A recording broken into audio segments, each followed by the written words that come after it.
Welcome everyone to the Hartford Audubon Society's presentation of Birds I've Watched in India by Sylvia Halkin. This presentation was held at our regular monthly meeting on September 9th, 2025 in West Hartford, Connecticut. This presentation is just one of many events and bird walks hosted by the Hartford Audubon Society each year. Sylvia was a professor in the biology department at CCSU for 30 years, teaching a variety of courses including ornithology, animal behavior, and natural history of Connecticut. She also taught biology courses abroad in England, Ireland, Australia, and India. Her published research includes articles on how birds use their song repertoires, nut caching behavior of eastern gray squirrels, foraging niches of black-capped chickadees and tufted titmice, Sandy Point's least tern colony, and how strangler figs may help their host trees to weather storms. She is the lead author of the comprehensive Birds of the World species account for the northern cardinal. Hartford Audubon's events are always open to the public. For a complete list of events and information on how to become a member, please visit our website at hartfordaudubon.org. Thank you, and please enjoy this presentation. Okay, so when you go traveling somewhere, if you're lucky, you get to see wonderful things that you couldn't find at home. Some of them you've been anticipating for a long time. Some of them you never would have imagined if you were me. I'm going to tell you about some of those. And for birds, their mobility makes it likely that you'll see some relatives of familiar species from home, but with some intriguing differences. And you need some tools. It's useful to have a field guide.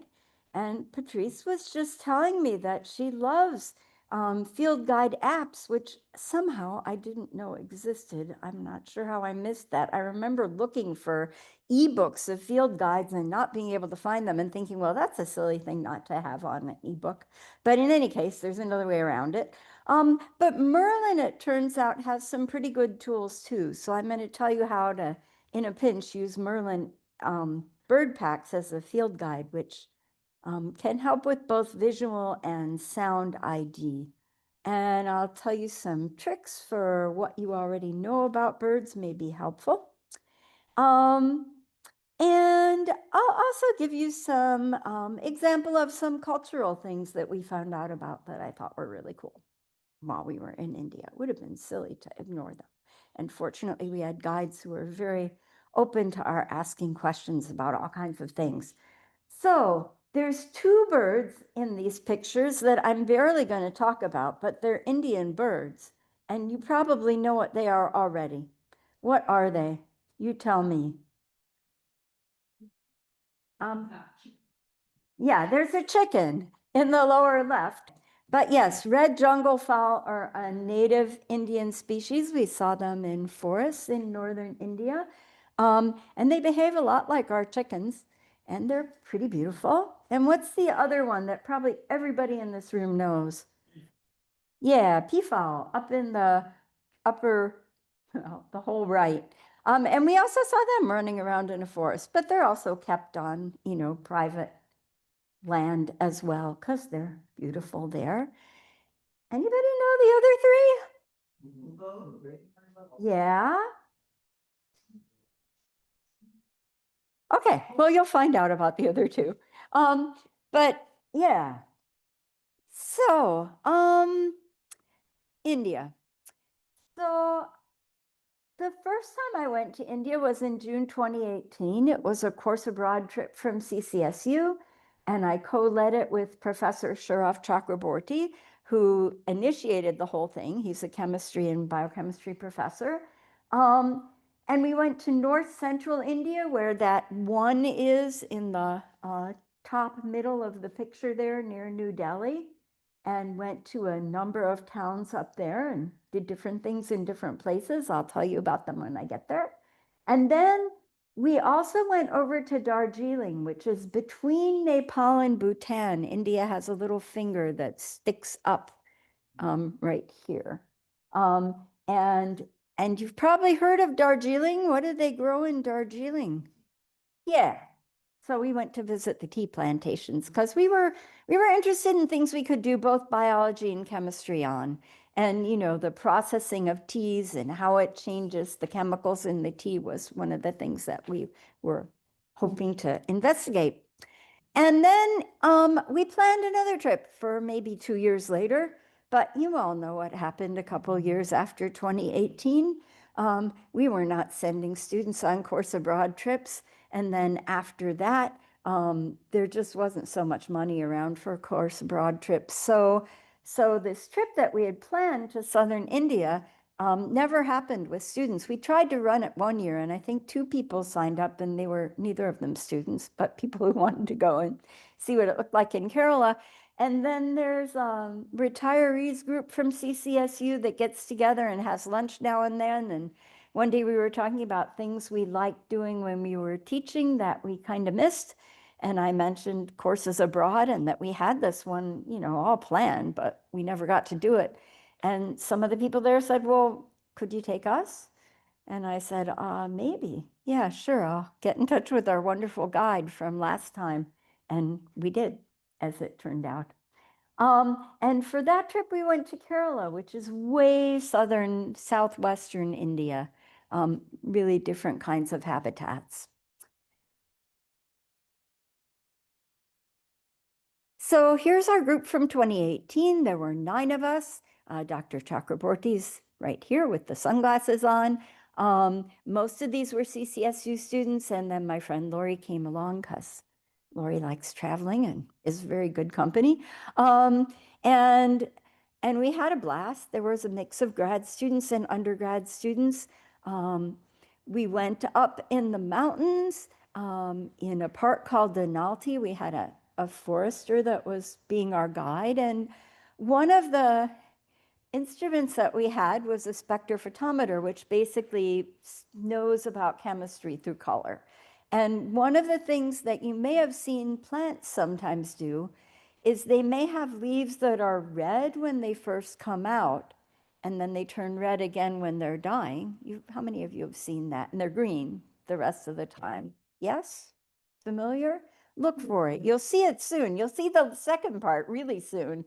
But it turns out that red is kind of a sunscreen pigment, and that when the cell walls are thin, when the leaves are young, and when they're dying, well, it's not just the UV light, just plain light can actually damage the photosynthetic chemical compartments and impede photosynthesis if it's too bright, and the red tones down how much light gets into the leaves. So we were curious about what that would look like on the spectrophotometer and whether we'd be able to see pigments other than the red and the green as well. And I know that looks like a rainbow, but there's actually a curve that you can't see superimposed over it. So we didn't see all the colors of the rainbow in there. But that's the kind of exercises that we did with the students. It was pretty fun. And then we did some sightseeing. We went to the Taj Mahal. If you go to the Taj Mahal, they will take the same photo of you. And if you go at 4 in the morning, you will probably be the only people there. And that was pretty cool. And it's beautiful. I highly recommend going there. Don't miss it if you have the chance. But, of course, I was looking at the birds as well as the buildings. So one of the kind of birds that you see flying around the Taj Mahal a fair amount are called black kites. They're a raptor. They have a V-shaped tail. They soar around, and you often find them over garbage dumps in cities. But here they were mostly playing with the updrafts. And they really play the role of scavengers in a lot of India. So they're why there aren't dead things lying around all the time, just like vultures take care of our dead things. India has some vultures, but it turns out that, cows are sacred in India and people want to be really nice to them. So cows were getting arthritis because they were old, and they were giving them analgesics that were basically like aspirin, which turned out to be poisonous to vultures. So their vulture population did this nosedive. And there's some efforts to try and find other ways of treating the cows so they won't suffer when they're very old and basically on their way out, which is how they got into the vultures. But in any case, kites are very cool and fun to watch. And another thing we saw, it was quite early in the morning, you know, we got there at 4. So up standing in a tree was this little spotted owlet just kind of looking at us as we were looking at it. It was very cool. Um, and then we saw this bird on the edge of a building. And when I looked it up, I found out that it was a rose-ringed parakeet. It makes the kind of sounds that parrots make when they fly, kind of screamy sounds. And you might think the green makes them very conspicuous, but they actually hide pretty well in branches. It has this cool red ring around its eye. And guess what? There's not just a random reason it was on that building. It turns out that they actually nest in cavities in buildings. So that was pretty cool. And if you were wondering where the rose ring was around its neck, that's a female and they don't have them. And then we were on this balcony overlooking a river that runs by the Taj Mahal. And guess what? There's water birds down there. Anybody recognize them from this distance? They were some kind of gigantic ones. So these guys are wild and crazy. Here's another one here. They have like a hot pink spot back by their tail. They have red heads. They have long yellow bills. They're called painted storks, and for good reason. And then there were flamingos there. Not flamingos, sorry. Spoonbills there. And here's a spoonbill grooming itself. And here's a spoonbill standing around. And guess what it's standing next to? A black-headed ibis. Oh my goodness. So who has spotted the black-winged stilts? And I bet there were other water birds there, but those were the main ones I could identify from that kind of distance. But oh man, spoonbills dabbling around in the mud, eating little crustaceans, and painted storks just being outrageous. I mean, I had no idea anything like that existed. I suppose I could have done my homework better, but I didn't. So here's another picture, and maybe you can see where's the painted storks in this one. Down on the left and kind of up on the right, right? And yeah, again, there might be something new there, but I'm not sure. It was pretty far away. I had my good binoculars, but I wasn't taking pictures through them. So after the Taj Mahal, we went to Haridwar. And Haridwar is a city that is located where the Ganges River leaves the Himalayan foothills and enters the plains. And anytime the Ganges River meets another river or goes through some kind of big geographic transition, that's a sacred site. And Haridwar has gigantic statues of gods. It's really wonderful. So here's the goddess Ganga sitting on a lotus on the back of a crocodile, of course. And she's just there in the middle of a bunch of water. And near her, as you drive in, this is the first thing you see from half a mile away. There's Lord Shiva. He's gigantic. He's blue because he swallowed some poison to keep people who are looking for the elixir of life from dying by eating poison. So he's often depicted being blue. And he has a trident, and the gods in India have multiple manifestations, so it's a little more complicated than just having lots of separate gods. But anyway, I thought the giant statues were wonderful. And people have statues at their homes too, and they're made out of ceramics. And sometimes they break. And how do you get rid of a broken statue of a god? Does anybody know? Whoops. Yeah, you throw it in the right river. And in this case, it's the Ganges River. So here's the goddess Kali, who was the wife consort of Shiva. And she looks a little crazy, and it's because she was a little crazy. She had just been on some rampage, some well justified rampage, but she got so carried away, she almost destroyed the earth. And Shiva needed to stop her, and the only thing he could think of to do was lie down with his neck up in front of her and demonstrate that, she was about to destroy everything. And that worked. So that's it's kind of cool to learn about how different cultures transmit psychological messages to their children and other people. It's like everybody's been madder than they felt like they could control. What do you do about it? Well, if you're lucky, maybe Lord Shiva lies down in front of you and makes you stop. But yeah, that's what was going on there. Um, and this was a wonderful place to hang out. Here's pilgrims bathing in the Ganges. And there were people from all over the country. This was a big festival. These are women from Rajasthan, which is in northwestern kind of arid desert part of India. And I don't know if you can see, but their saris are covered with little tiny tie-dyed diamonds all over the women in the red. It's kind of typical local thing to wear. And when you go to a big religious ceremony on the banks, people have dyes and spices and religious articles. And if you go in a store, you might find statues of lots and lots of gods. The statues are called murti, and you might find prayer beads. And some people bought some small ones for to bring home. It wasn't a big deal to do that. We were welcome. And there were Indians that were there just kind of looking around as wide-eyed as we were and shopping in the store.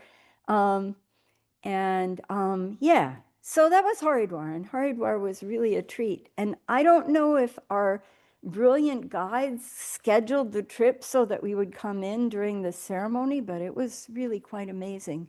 And I was also quite relieved that there was no expectation that I would jump in the Ganges, because I don't have the immune system for that. Probably nobody in this room does, but the people who were in the river weren't getting sick. Um, Whoop. God, sometimes this goes and sometimes it doesn't. Okay, so the next place we went to Rishikesh was Rishikesh. And some of you know that name from the Beatles. I think George Harrison spent a bunch of time in Rishikesh. Do you know what Rishikesh is known for? It's got 1,000 ashrams, kind of yoga meditation places. Um, and and I thought we should see that. And there were some cool temples there too. So, but the first thing I was really excited about in Rishikesh was a bird. So I was standing on the balcony of my hotel and looking down at the ground. And there was this bird that was about a foot long and kind of orange and kind of behaving like a flicker. Um, and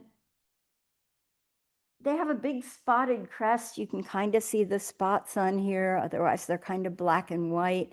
And they forage for ants and other ground insects.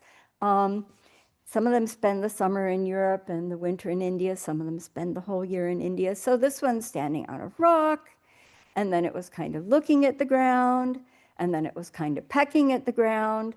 And, this is one of those birds you read about in your undergraduate ornithology textbook. And it's named Upupa epops, and that's a really cool Latin name. And so I was just thrilled to see a hoopoe. And apparently, sometimes you can see them in Europe, but I never saw them there. Well, now I'm going to go to this February.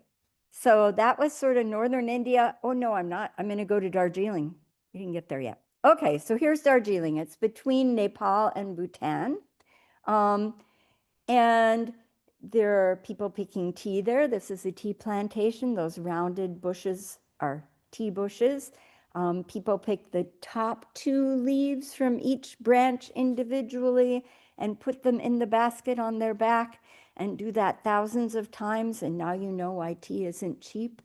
We'd also read about that there are A lot of tea plantations that have trees planted in them so that the birds that hang out in the trees can come down and eat the caterpillars that would be eating the tea leaves. So kind of cool bird connection there. And the people who harvest the tea are mostly from Nepal. And here they are having a lunch break. And they were perfectly happy for us to take pictures, and we were happy to take pictures of them. And it shows you how big this basket is that they were filling up with tea leaves. And near the plantation, I saw a bird I never imagined existed. It was like if somebody took something a little bigger than a starling and made it cobalt blue and iridescent and gave it this song. And it's a blue whistling thrush. It's in a family called Old World flycatchers. We don't have them. And man, was that ever a wonderful surprise. It was like, oh my God, I didn't know there were those. I mean, I've seen like, the lilac-breasted rollers from Africa. Those are pretty cool too, but this one was really rivaling them in its spectacularity. It's okay. It does the like two notes at once thing like a thrush. I think that's why it's called a whistling thrush. It's not in our thrush family. So now I'll tell you about the trip we took in February, which was along the southwest coast of India, right?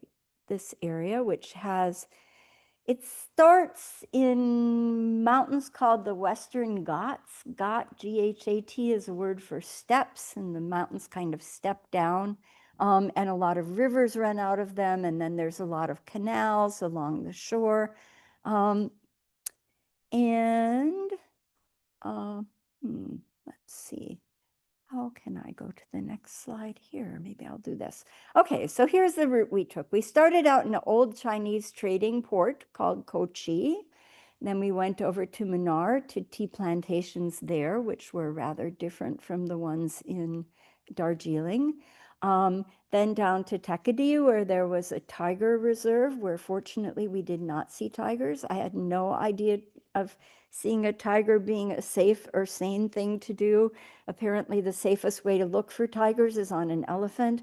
We did see elephants. We did not see tigers. I was fine with that. We were not really expected to see tigers, but they do sometimes show up there. Then we went over to a bird reserve in Kamarakam, and we went to Aleppi and kind of went in a boat back up the coast toward Kochi. So, Kochi is a harbor town. It's got a big market, and this is a tree some of you may have seen, although it's not showing the thing it's named for. Anybody ever see a cannonball tree? They have fruits that are like the size of cannonballs and the weight of cannonballs, and they grow right out of the trunk, which is where these flowers are right now. And you don't want to be standing under the tree when the fruits are ripe, but it was a safe time to be under the tree for this picture. And the town of Kochi is known for Chinese fishing nets, which are cantilevered with rock counterweights. So when the rocks are in one position, the net is up out of the water. And when the net is lowered, the rocks are released from where they're kind of tied along strings. The net goes into the water. You catch fish during the time it's in the water. Then when the tide goes out or you've gotten a fish, you haul the rocks back up out of the water and the net out of the water and take the fish out of the net. So on the left is the setup, and on the right you can see that there's some Indian house crows flying around. They were pretty common in the market. And here you can see a little better look, and you can see that they're kind of grayish on their head, and you can see that there's rocks tied into the ropes here, and then the ropes are anchored down here at the bottom. And so they did a demonstration where they lowered the nets into the water, and then they got us all to hold on to a rope and haul the rocks back down, and therefore the net back up. And that was a pretty fun thing to do. And one of the reasons that there are crows hanging out in the market is that there's things to eat.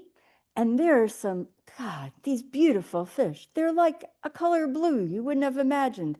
And they have all these little spikes between their anal fin and their sickle-shaped tail. Any fisher people here who know what these are? Say that louder. You're right. Oh, no, I'm sorry. I thought you said mackerel. They're apparently mackerel. Have this, if I'm remembering right. I hope I'm remembering right. I'll check when I go home. I'll write you a note if I'm wrong. But yeah, no, they're definitely not barracuda. That was the first thing I thought too, because they are that color blue. But the pink one's something else. Yeah. And the crows are just kind of hanging around, looking for stuff to eat, and also, it turns out, nesting.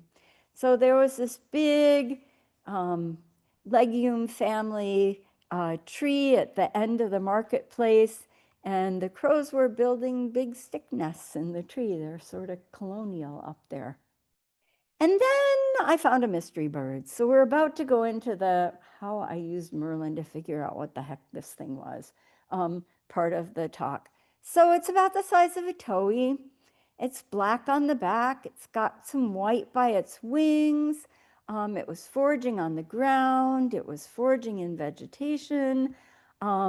Sometimes it sort of fluttered around and spread these white outer tail feathers with the darker feathers in the middle. And I was clueless, but I had a Merlin bird pack and figured this was a good way to run it through its paces. So I got this Merlin South India bird pack. I knew this was not an Eastern kingbird, but I'm going to show you how to get a bird pack in case you didn't know. If you open up Merlin, there's something called settings. And if you click on the settings, you get to a slide that says, or whatever, window that has bird packs. And if you click on the arrow in the bird packs, it'll list them for you alphabetically. It might take you a while to get through. You got to scroll and scroll and scroll, but eventually you'll find the ones you want. And you can download them. And I had both India All and India South. And if you have more than one, you can choose which one you want to use. South India had 505 birds. That seemed like enough, and it was where I was. And if you don't know the name of your bird, and you really have any idea of what it is, you can enter something in the search box that might help. Like you could put in duck if you think it's a duck. You could put in stork if you think it's a stork. You could put in ibis. But this was a passerine. Oh my God, I didn't know what to do about it. And I tried fantail because some places in the world I've watched black and white birds that have these fan-like tails, and they spend a lot of time spreading them and hopping around. And I thought, well, maybe it's a fantail. And this is really how I would suggest dealing with this. Don't feel bad that you're just making stuff up. It's actually as close as you can get off the top of your head without just scanning through all 505 pictures, which you're welcome to do, but it would take a while. So those of you who looked at that bird before, why was this not a fantail? I said on the slide anyway. It has this giant white eyebrow, so it was not a fantail. Okay, shoot. Black and white, black and white, black and white. What's the name for black and white birds? Those of you who have traveled may know this, that pied. Any other names that have pied in them, sort of? Magpie. I was like, okay, maybe they called it a magpie. I know it's not a magpie. It's not in the crow family, but maybe they just gave it that name. So I looked up magpie. Oh, and here's a bunch of black and white birds called magpies or pied. And clearly it wasn't any of them. But I'm just proving to you that magpie and pied are good names for black and white birds. And this was like the fifth bird on the magpie list. It's called the Oriental magpie robin. It's neither a magpie nor a robin. It's in the Old World flycatcher family, once again, like the blue whistling thrush. But no white eyebrow, got all the right field marks. Woohoo! There was my bird. So be encouraged, play around. If you run into something like this where you figure out what it is, use what you learned from other places you've been with foreign birds that had weird names. Try the weird names, see if they work, and you might get to your bird a little faster. The point is just that I figured out what this bird was when I had no idea what the heck it was, or even how to look it up. And there's a lot of passerines, and I didn't want to look through them all. So yeah, that's my main point here. This is just a reminder that it really did fit. And what if you have one bird pack and you want to switch to another one? Well, it took me like a week to realize there were these 3 little lines in the upper corner. And if you click on the upper corner lines, it'll take you back to all your bird packs and you can switch to another one and you can get all of India. And then you have 1,208 birds, just in case you think you have something from somewhere else. So I think that's what I have to say about Merlin. Any questions, comments, briefly? But it seems like it's useful. Patrice might still think it's better to use the app from the field guide. So there was this mystery bird calling outside our hotel window near dawn, and it sounded hysterical. It actually says its name. Do any of you know what it is? Do you happen to know? It's actually, it's in the cuckoo family, but whoops, oh, come on. Next slide. It's called the Asian coel, and it says coel, coel, coel, coel. We never saw it. It was way the heck up in trees. Has this great red eye. It's about 15 inches long. But anyway, that one, I think I just asked Merlin what it was in the bird pack when I played the sound, because I had no clue what it might be, except that it wasn't a house sparrow. It was too loud to be a house sparrow. So, whoops, oh, come on. Okay, so then we went to the tiger reserve and we found chestnut-headed bee eaters, and the guides were really good at taking our phones and taking pictures for us through our binoculars. So that's how that picture got made. And here's a bird I wanted to see for years, probably decades, ever since I saw hornbills this tall. That's about 4 feet, in the Pittsburgh Zoo, kind of galumphing around in their enclosure.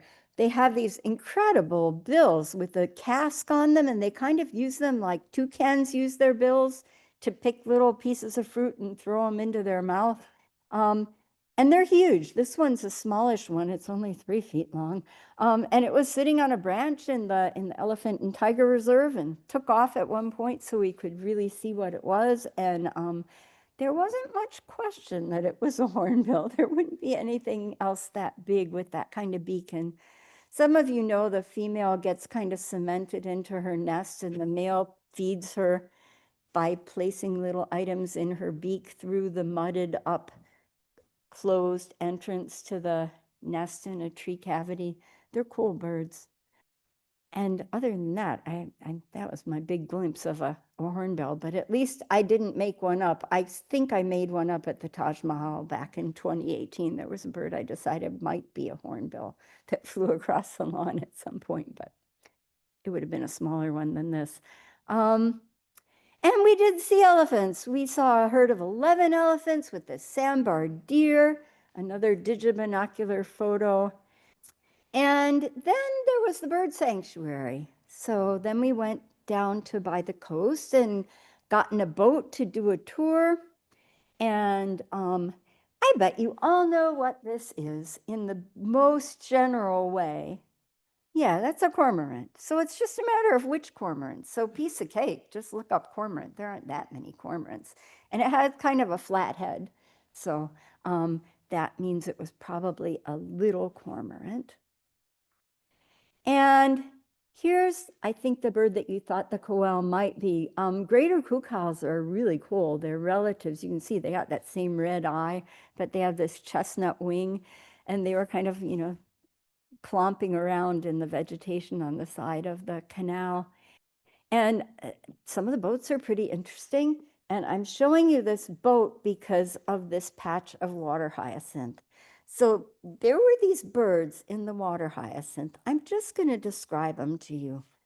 They were about this big, like somebody had blown up one of our water birds. They were blue and had other colors too. And they were as clumsy as all get out. They'd run into things, they'd kind of trip over stuff. And and they're the last bird I'm going to show you, but they were really quite remarkable. And they're related to a bird that we have in the US.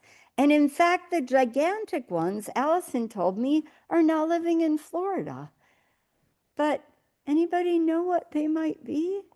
Yeah, so purple swan pen's been split into different species, and this one's now called, boringly, a gray-headed swan pen, although it doesn't look like a boring gray-headed anything, and incredible feet and just kind of thrashing around in the vegetation. They were another of those surprise crazy treats. And I mean, I don't know how they hid in the water hyacinths, but somehow they did. And they just kind of pop up and flutter around and go back down. Um, and yeah, even the Merlin summary says they're klutzes, basically. But apparently you can find them in Florida, so you don't have to go to India for these guys, although they're more fun in India. So that's what I have to tell you about. If you want to go on a tour of India, big priorities for me, especially going with students, were have guides who would keep us safe. So we had guides who gave us clean water all the time and made sure we didn't go to restaurants where the food was likely to not agree with us because of it maybe been too hot outside our fridge for too long or something. And they just took very good care of us. Well, they said, on days that we have long bus rides, you shouldn't drink anything in the morning. And I said, are you nuts? We're going to spend 5 hours on a long bus ride in 90 degrees and be dehydrated and be as old as me? That sounds like a really terrible idea. We're a bunch of campers. We're really happy to pee by a tree, but you have to like make sure we have water and make sure that you stop if we need to pee. So they did. So that kind of thing, they were just really flexible and helpful with. The company is called Alluring Tours. And the particular person who had organized both of the tours that I've taken is Anisha Panikar. She's actually the head of the whole Asia branch of this company. They do kind of small group and individual tours, not cheap, but not ridiculous. And she was great, and she brought along her friend Rupa. At one point, somebody wanted some yoga lessons, and we were looking around for somebody who could give us real Indian yoga lessons, and basically we weren't finding anyone. And Rupa said, I was a grade school teacher. I'm going to teach you the yoga that I taught my students. And she ran a session in the morning, and it was a blast. So yeah, they're a really good company if you're ever interested, but I'm sure there's others too. So that's what I have to say. And if you've got questions, I'm happy to answer them.